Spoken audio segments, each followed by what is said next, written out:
Hello, and welcome to the GRACE podcast series. My name is Denise Brock, and I am the Operations Director for the Global Resource for Advancing Cancer Education, or GRACE. In this podcast series, we interview patients, advocates, and healthcare professionals to provide the most updated information for our community and to highlight important issues facing those dealing with a cancer diagnosis. We hope you find this information valuable. For questions or comments, please visit us at cancergrace.org.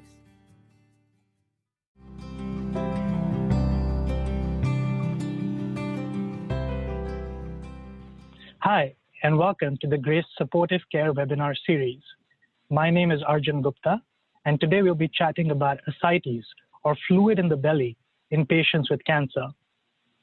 Joining us today is Dr. Shaalan Beg, who is a faculty member at the UT Southwestern School of Medicine in Dallas, Texas. He's an expert in the treatment of gastrointestinal cancers. Welcome, Dr. Beg. Thanks for having me. So, Dr. Beg, we're chatting about ascites in patients with cancer. Can you tell our listeners and audience about what that means? So simply put, ascites means that there is accumulation of fluid in the peritoneal cavity. So the way I like to think about it is our intestines, our abdominal organs are all held together with this saran wrap that goes around all the intestines and holds all our insides together. And sometimes there can be fluid that accumulates in that space, and that area has a pretty large capacity to hold large amounts of fluid, sometimes not uncommon to exceed 8, 9, 10 liters of fluid at a time. Usually patients present with swelling of the abdomen. And the scientific term for that fluid collection in the peritoneal space or in the abdominal cavity is ascites. So to clarify, this fluid is not inside the stomach or not inside these hollow intestines, but actually in a sac surrounding that. Correct. And as an oncologist who's treating patients with cancer, do you see this only in patients with cancer, or can this occur in patients without cancer as well? One of the largest non-cancer group who struggle with ascites are patients with cirrhosis or who have symptoms of liver failure.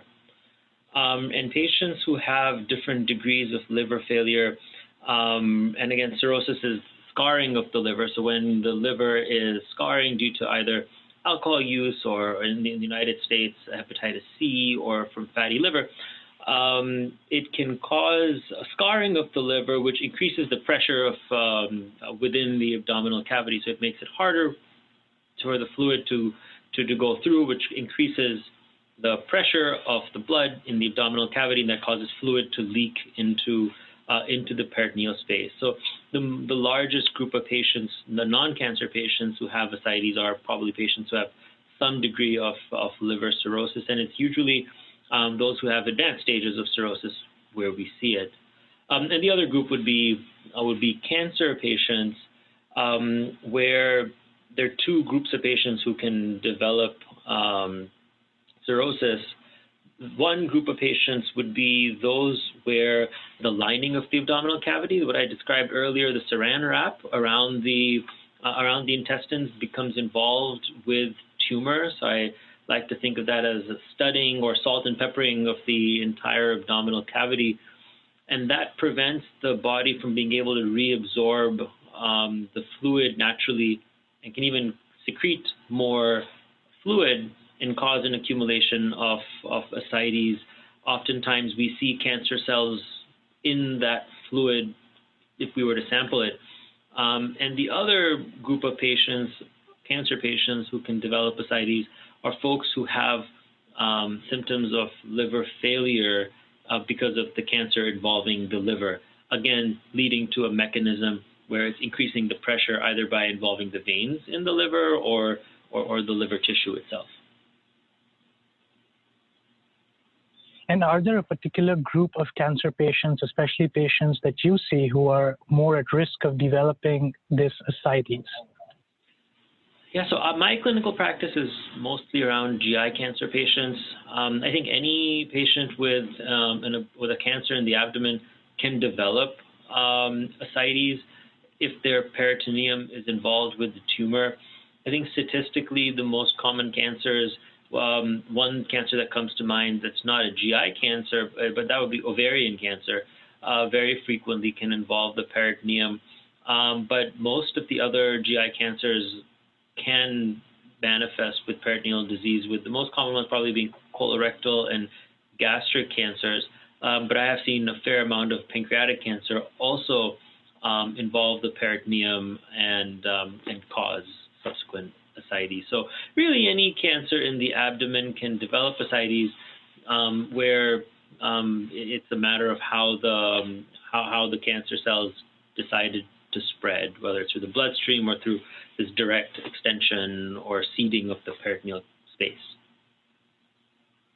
Perfect. And you said that patients will most often present with abdominal swelling, and this is because the fluid is accumulating in this cavity, potentially causing other symptoms like lack of appetite, pressing on the belly, not allowing people to eat as much, leading to nausea.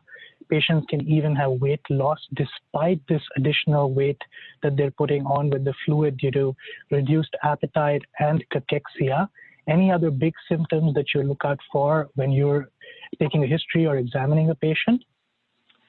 I think all the symptoms that you described, and the other would be altered bowel habits, right? So constipation or alternating constipation, diarrhea, noisy abdominal sounds. This peritoneal involvement, not the ascites itself, but because the cancer can start involving the surface of the intestines as well, that can sometimes lead to the surface of the intestines becoming more sticky and preventing the normal passage of bowel contents, and can lead to bowel obstruction sometimes. That would not always be associated with ascites, but patients who have an ascites because of cancer involvement that we would call a malignant ascites are at risk for malignant bowel obstruction, which can be fairly challenging to manage. And the list of symptoms that you described is pretty accurate. And again, these symptoms can be fairly debilitating.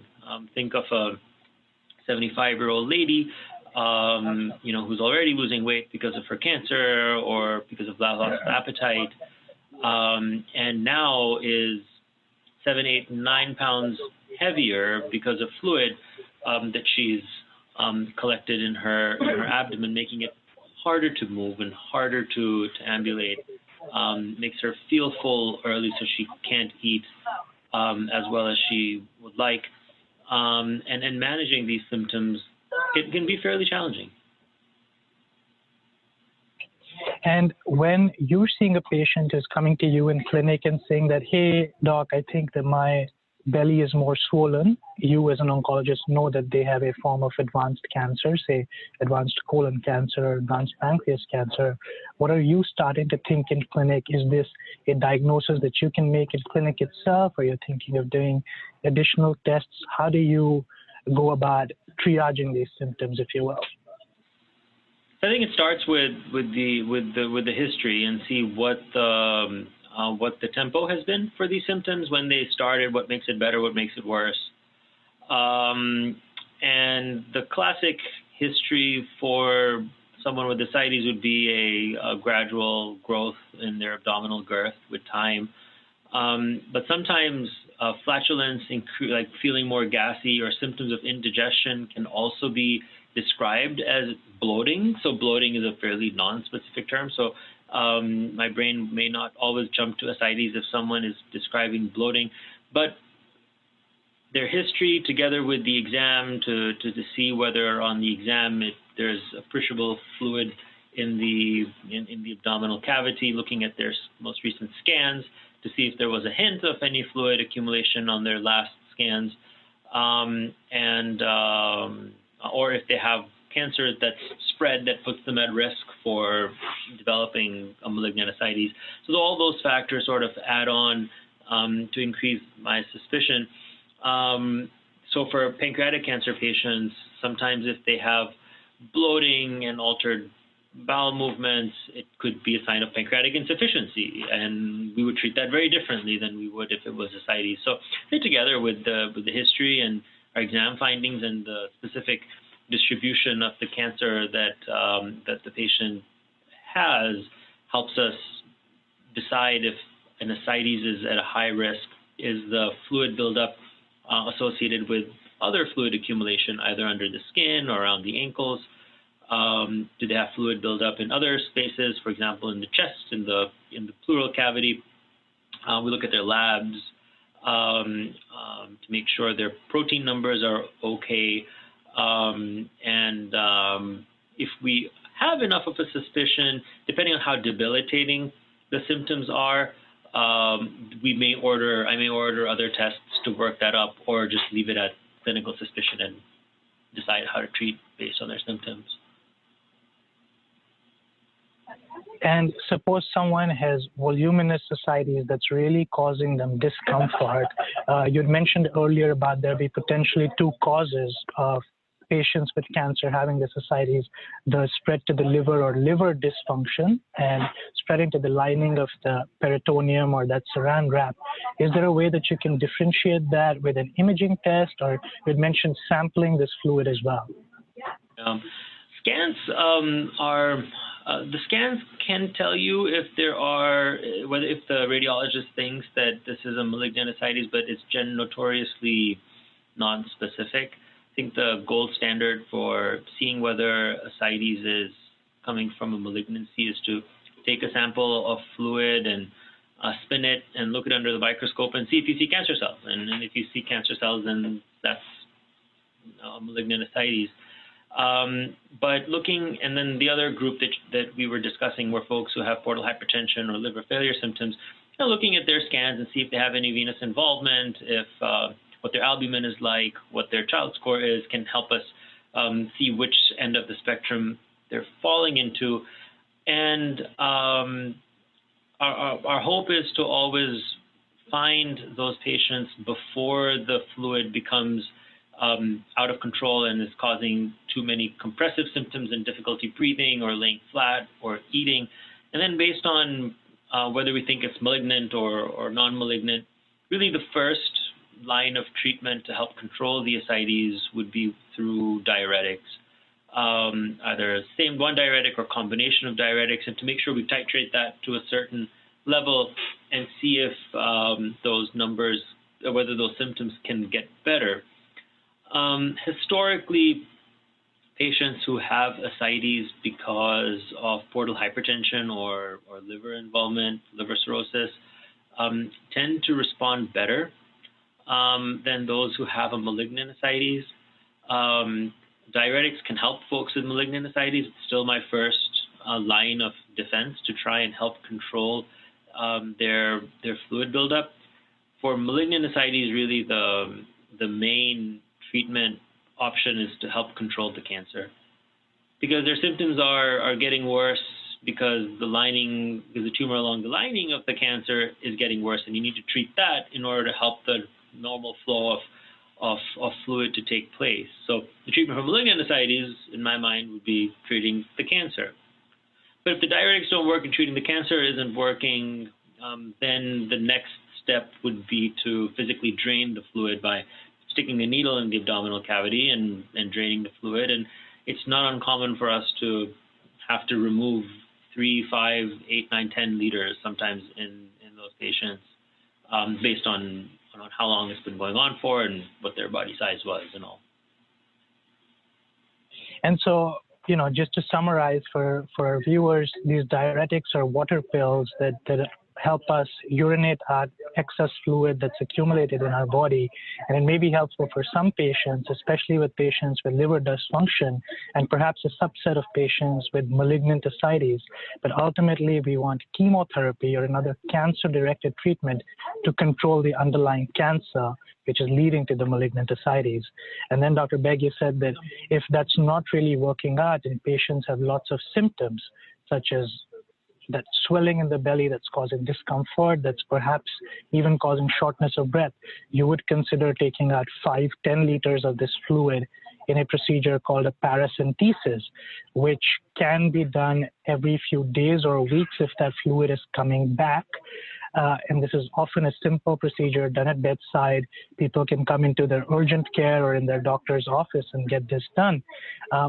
When you're seeing these patients in clinic, Dr. Beg, who are having this recurrent ascites, which is not being managed, how do you start to think about these patients, and what do you tell patients and caregivers? So I think, first of all, recognizing that the burden of symptoms that they're having is tremendous is really important.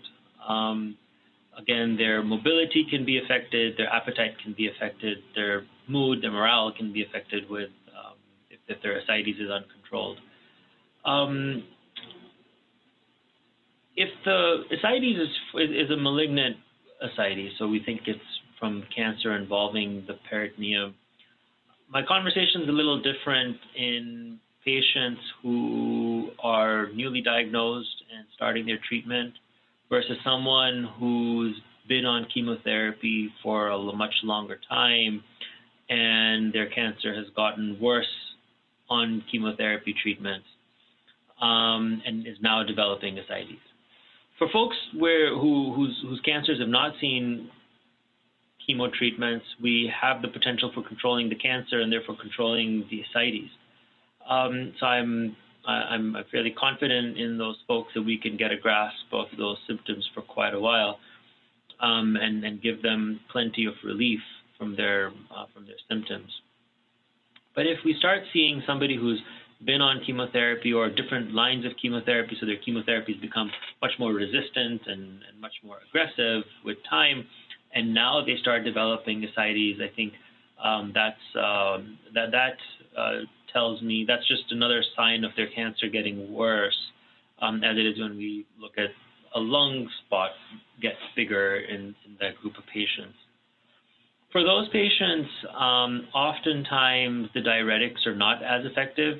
Again, still my first go to see if we can help give them some relief with diuretics, so we can space out how frequently they need to have the paracentesis done, how frequently they need to have a needle drainage done for their fluid. But if they need to have the paracentesis done fairly frequently, and for me, having to do it more often than once a week is very burdensome for patients, can be very burdensome. For those patients, I would talk to them about considering a drain, where the radiologist can perform a bedside procedure, and after they drain the fluid, just after they stick a needle to drain the fluid, that they leave a catheter into the abdominal cavity, which sticks out of the body and lets the patients drain the fluid at their own pace at home whenever they feel that the symptoms are accumulating. Again, these are symptoms which can affect their appetite and affect their mobility. So trying to stay ahead of those symptoms is important, but that we don't want to remove too much fluid too quickly, because then we worry that we may make folks dehydrated. So it's trying to find that balance for that specific group of patients. But I try to keep the paracenteses as far apart as I can by giving additional adjunctive diuretics. But if we see that we're not able to do that, then the next step would be to have a catheter placed. Perfect. So to summarize, these decisions are quite nuanced, especially in patients who have advanced cancer, who've been through a few lines of chemotherapy, and you're looking at various factors, and perhaps most important of which is what the patient and his or her caregivers might want, especially if the cancer is becoming more aggressive and perhaps does not have many treatment options.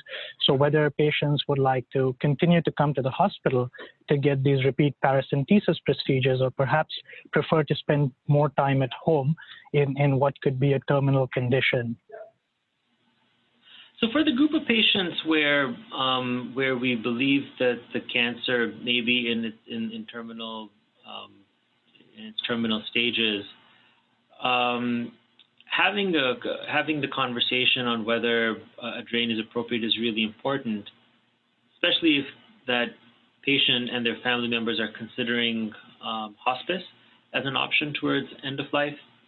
Oftentimes, it's a much smoother transition for patients if they have the catheter placed before they go on to hospice, so that the hospice agency and the family can care for that before after they go on to hospice, as opposed to having to try and have that placed after they've moved. But yeah, that's something to also think about in terms of timing and when we should consider that in the selected patients.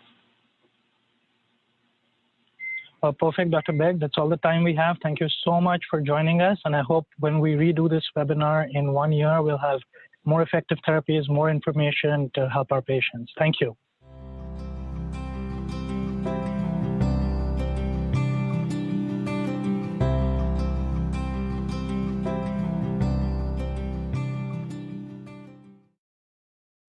Thank you again for joining us. This podcast was made possible by the generosity of sponsorship from our friends at Lilly, Novartis, and Takeda. Please like and follow us on Facebook and Twitter. Send us feedback, share your story, donate, and visit us for more information at cancergrace.org. Thank you for listening.